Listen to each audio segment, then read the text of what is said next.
She'd sit here every morning with her tea and watch the birds, sparrows mostly. She loved those sparrows. She's been gone 8 years now, and 3 years ago I did something I thought would fix the silence. I got remarried. Her name was Margaret. Sweet woman, kind eyes, laughed at my terrible jokes, and for about 6 months I felt like I'd been given a second chance at life. But now I'm alone again, not widowed this time, divorced. At 74 years old, I went through a divorce. And I'm here to tell you why, remarrying after 50, why it can be one of the most painful mistakes you'll ever make. Not because love isn't real, not because companionship doesn't matter, but because we forget something crucial when we're lonely. We forget that we're not the same people we were at 30. We're not even the same people we were at 40. By the time you hit 50, 60, 70, you've become a collection of rituals, rhythms, and routines that are so deeply carved into your soul that changing them feels like peeling your own skin off. Let me tell you what nobody warns you about. When Helen died, I was 66 years old. We'd been married for 41 years. 41 years. That's not just a marriage.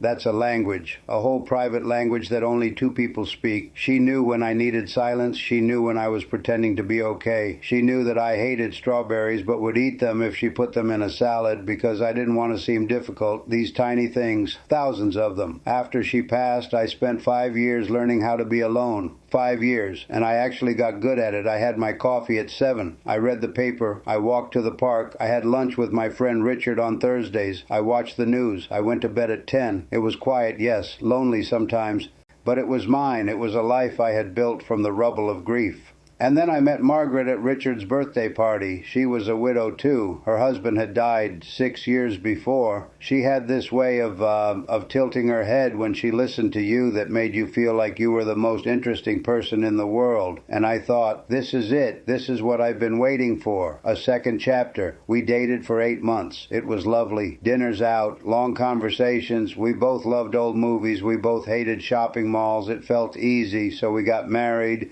Small ceremony, just a few friends. My daughter didn't come. I'll get to that part later. But here's what I want you to understand. Dating someone and living with someone, those are two entirely different universes. When you're dating at 70, you show up at your best. You wear the nice shirt. You tell the good stories. You're charming. You get to go home afterward. But marriage is waking up at 2 a.m. because someone's snoring and you can't sleep, and you suddenly realize that this person is in your bed every single night for the rest of your life. Marriage is discovering that she loads the dishwasher completely wrong. And you know, that sounds trivial. It sounds ridiculous, doesn't it? But when you've loaded a dishwasher the same way for 50 years, when you've placed the plates just so, and the mugs in that exact spot, and then someone comes in and does it differently, it's not about the dishwasher, it's about your entire world being rearranged. Margaret liked to talk in the mornings. I mean, really talk about dreams she had, about plans for the day, about an article she read about hummingbirds.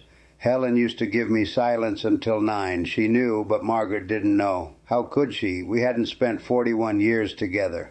And I'd sit there with my coffee getting cold, nodding and smiling, feeling this rising panic in my chest because I just wanted 10 minutes of quiet. But I couldn't say that, because how do you tell your new wife that her voice in the morning makes you want to scream? You can't, so you don't. And it builds.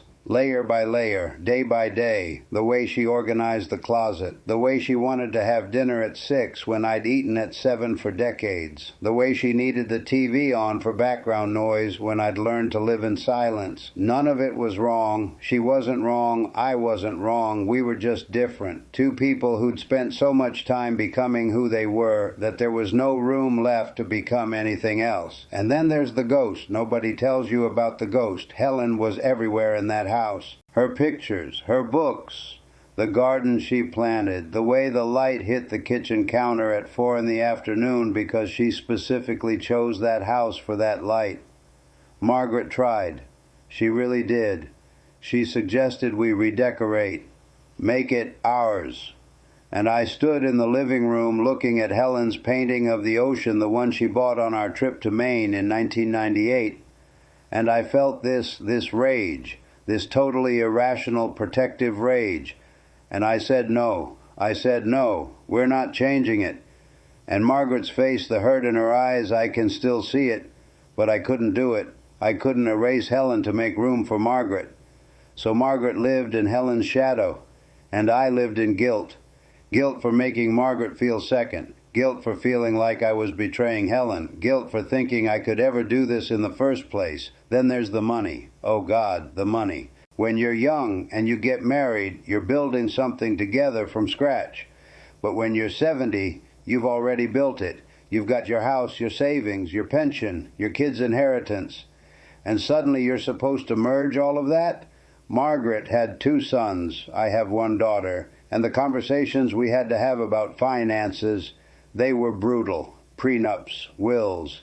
Who gets what if something happens? It wasn't romantic. It was like a business negotiation. And her sons, they looked at me like I was trying to steal their mother's money. My daughter looked at Margaret like she was trying to replace her mom. Nobody was happy. Nobody felt secure, and every financial decision became this minefield. Should we take a trip? Well, that's money that could go to the kids. Should we renovate the bathroom? Well, what if one of us dies and the other is stuck with the debt? It poisoned everything.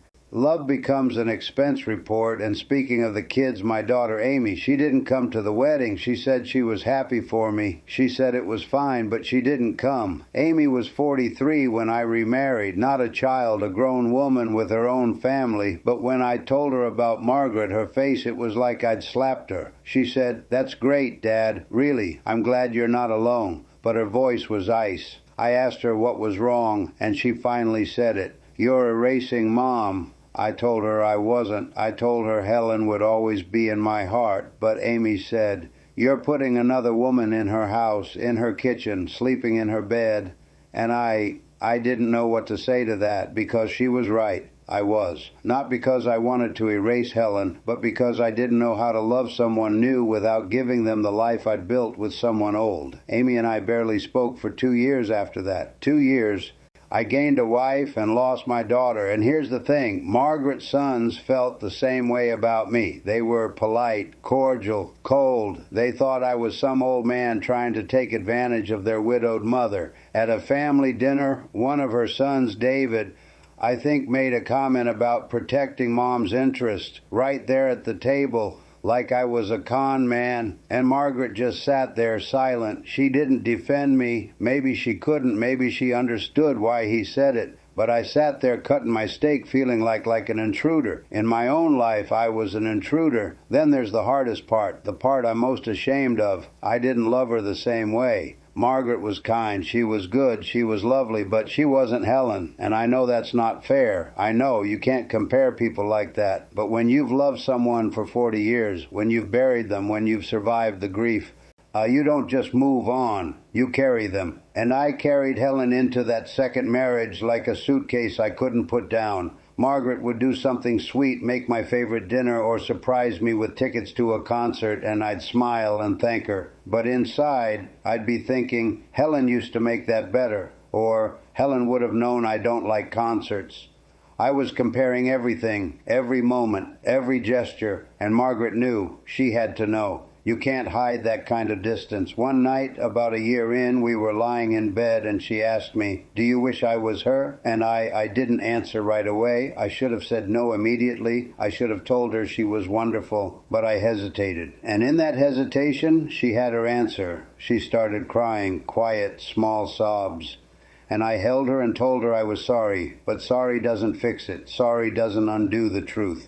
The truth is I married Margaret because I was lonely, not because I loved her the way she deserved to be loved. I married her because I thought another person could fill the hole that Helen left, but people aren't spackle. You can't just patch them into the cracks of your grief and expect them to hold. Margaret deserved to be someone's first choice, not their consolation prize, and I made her feel like second place. We lasted 2 years before she asked for a divorce. She was kind about it. She said we both deserved better. She said we tried and we did. We really did. But trying isn't always enough. Now I'm here, alone again, older, more tired, and carrying two griefs instead of one. I grieve Helen like I always will, but now I also grieve Margaret. Not because I loved her the way I loved Helen, but because I hurt her, because I dragged her into a life where she was always going to be compared to a memory. And that's not love. That's cruelty wrapped in loneliness. So here's what I want to say to you, to anyone thinking about remarrying after 50, after 60, after 70. Ask yourself not, am I lonely? Because of course you're lonely. We're all lonely. Ask yourself, am I ready to dismantle the life I built and build something entirely new? Not redecorate, not adjust, dismantle, because that's what it takes. You have to be willing to let go of your routines, your habits, your way of doing things. You have to be willing to compromise on things you didn't think were negotiable. You have to be willing to put someone else's needs ahead of the life you've carefully constructed. And if you can't do that, and there's no shame in not being able to, truly then don't get married. Be companions, be partners, date. But don't drag someone into a legal, financial, emotional contract that you're not ready to honor fully, because it's not fair to them. And it's not fair to you. I wish someone had told me this before I married Margaret. I wish someone had said, William, you love the idea of not being alone more than you actually love this woman. I wish someone had said, your children are going to feel betrayed no matter how much you reassure them. I wish someone had said, you're going to compare her to Helen every single day, and it's going to destroy both of you. But nobody said those things. Everyone just smiled and said, good for you, and you deserve happiness. And maybe I did deserve happiness, but Margaret deserved it more. And I took that from her. I'm not saying don't find love after loss. I'm not saying live alone forever. But I am saying be honest, brutally, painfully honest with yourself about what you're actually ready for. Because remarrying at this age isn't a fairy tale. It's not a second chance at youth. It's two people with entire lifetimes behind them trying to merge histories that were never meant to fit together. And sometimes, most times, maybe it just doesn't work. I see younger people remarry all the time and make it work. They're flexible. They're still becoming. But by the time you hit 70, you're not becoming anymore. You've become. And unbecoming just to make room for someone else, it's one of the hardest things a person can do. Margaret called me last month. She's seeing someone new. She sounded happy, really happy, and I was glad. I told her I was glad, but after I hung up, I sat in Helen's blue chair and I cried. Not because I wanted Margaret back, but because I realized I'd wasted her time. 2 years of her life she could have spent finding someone who loved her fully, completely, without comparison, and instead she spent it with me, with a man who was still in love with a ghost. So if you're 50, 60, 70, and you're thinking about remarrying, sit with that loneliness a little longer. Make friends, join clubs, travel, get a dog. Find ways to fill your life that don't require someone else to reshape theirs. Because marriage at this age isn't about love. It's about logistics. It's about whose house you'll live in, whose kids get the inheritance, who snores, who talks too much, who wants the TV on, who can't stand the way you chew. It's about 1,000 tiny incompatibilities that you don't have the energy to negotiate anymore. And if you do remarry, if you're absolutely certain, make sure it's for the right reasons. Not because you're lonely. Not because you're scared of dying alone, not because everyone else thinks it's a good idea, but because you genuinely love this person enough to dismantle your entire existence and build something new, because that's what it costs. And most of us, we just don't have that kind of currency left. I thought I did. I was wrong, and now I'm here.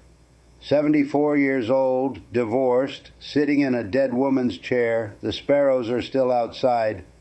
They don't care that I failed. They don't care that I'm alone. They just keep showing up every morning looking for seeds. I wish I could be more like them, simple, present, unattached to the past, but I'm not a sparrow. I'm just an old man who made a mistake, who thought love could be reheated like leftovers, who learned the hard way that some things, once they're gone, and trying to replace them only makes the absence louder. Margaret's out there somewhere, laughing with someone new. I hope he loves her better than I did. I hope he doesn't make her feel like a stand-in. I hope he sees her for who she is, not who he wishes she was. As for me, I'll stay here, with the sparrows, with the silence, with the lessons I learned too late to do any good. If you take anything from this, let it be this. Loneliness is painful, but the wrong marriage, it's lonelier. Because at least when you're alone, you're only disappointing yourself. When you're in the wrong marriage, you're disappointing someone every single day. And that's a different kind of solitude, one that no amount of companionship can fix. So be careful, be honest, and maybe be brave enough to stay alone, because sometimes the kindest thing you can do for someone else is not drag them into the ruins of your past. I suppose that's all I wanted to say. The sparrows are waiting, and I've got seeds to put out. Not much of a life maybe, but it's mine. And I'm not sharing it with anyone else again, not because I don't want to, but because I can't. I can't.